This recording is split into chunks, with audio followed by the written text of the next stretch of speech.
Olá, meus amigos e minhas amigas, tudo bem com vocês?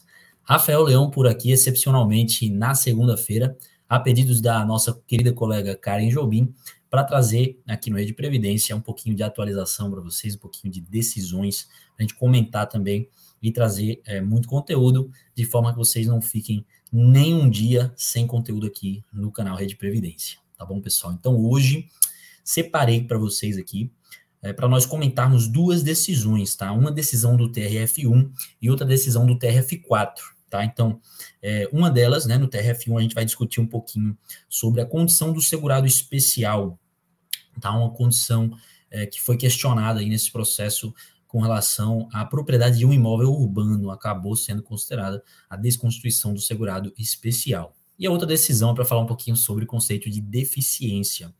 Tá? Então, um caso em que uma pessoa tinha uma deficiência congênita nas mãos, e a gente vai comentar um pouquinho sobre essas decisões. Mas antes, tá? Então, para não esquecer aqui nossos avisos de sempre, não esqueça de deixar o seu like aqui no nosso vídeo, não se esqueça também de comentar aqui embaixo também, o que você possa ter de observações, de perguntas, enfim, e não se esqueça de recomendar nossos vídeos para quem possa ter interesse no nosso tipo de conteúdo. Tá legal, pessoal? Então, vamos começar esse vídeo agora, tá bom? Falando sobre a nossa decisão do TRF1, tá? O TRF da primeira região, uma decisão muito recente, tá? Uma decisão agora no mês de julho, falando um pouquinho sobre esse conceito do segurado especial. Existe muita discussão, isso acontece tanto aqui em Pernambuco quanto nos outros estados da nossa federação e outros TRFs também. A gente tem muitas decisões conflitantes em relação ao que caracteriza e o que descaracteriza a condição de segurado especial. Então, a gente vai ter diversos magistrados que vão aderir a correntes que consideram que a condição de segurado especial pode ser descaracterizada, por exemplo, nos casos em que você tem uma aparência que não configura como um trabalhador rural, por exemplo, ou nos casos em que você tem um CNPJ no seu nome.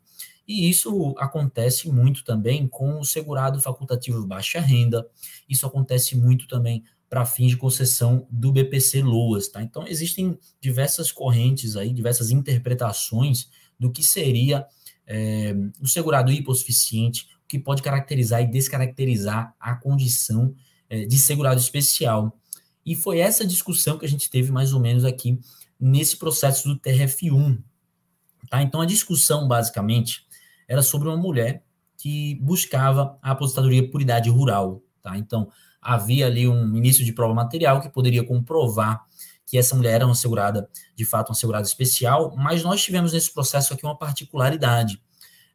O Tribunal Regional Federal da primeira região entendeu aqui que haveria a descaracterização da condição de segurada especial, mas por dois motivos básicos, tá? O primeiro motivo seria pelo fato de que ela tinha uma residência urbana, tá? Então, ela tinha, na verdade, ali um imóvel, uma propriedade urbana no nome dela. Então, ela tinha realmente um bem ali urbano que poderia caracterizar a vida urbana ali naquele caso, tá?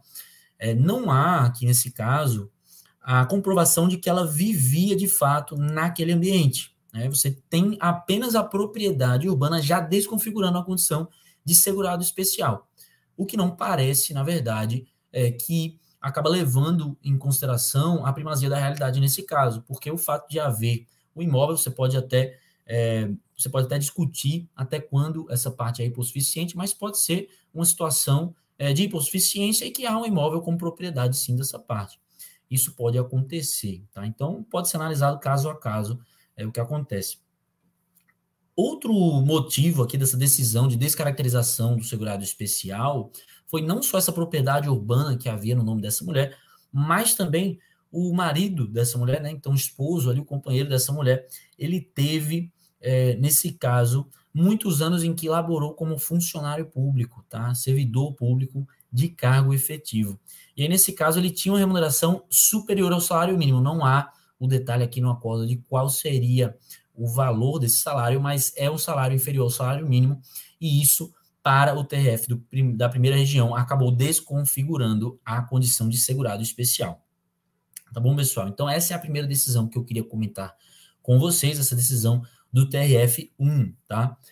Outra decisão que é interessante também, que vale a pena nós trazermos aqui, é uma decisão do TRF4, e essa, na verdade, aqui falando sobre a deficiência, tá? Um caso em que uma jovem, ela tinha uma deficiência na mão, tá? Deficiência, na verdade, em ambas as mãos, então não era só em uma delas, uma deficiência que fazia com que ela não tivesse um dos dedos em uma mão e não tivesse 2 dedos em outra mão, tá? Então, essa jovem, ela tinha essa deficiência e na perícia médica, o perito afirmou que essa jovem teria condições de trabalhar,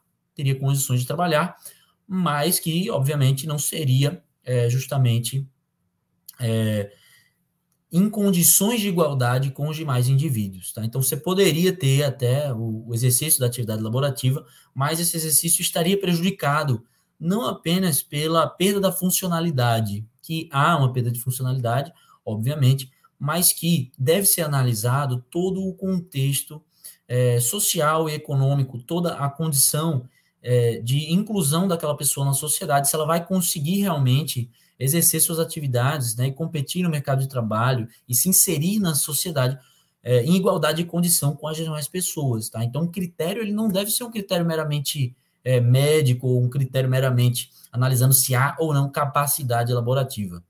O critério ele deve avaliar, na realidade, o conceito de deficiência, que é aquele trazido pelo Estatuto da Pessoa com Deficiência em 2015. Então, é uma análise muito mais holística, né? Uma análise que vai levar muitos mais fatores em consideração também na hora de averiguar essa deficiência, tá? Então, nesse caso, foi considerado que, apesar de capaz para exercer atividades laborativas, essa segurada, ela poderia ter, sim, o benefício de prestação continuada por ter essa deficiência congênita nas mãos, tá, pessoal?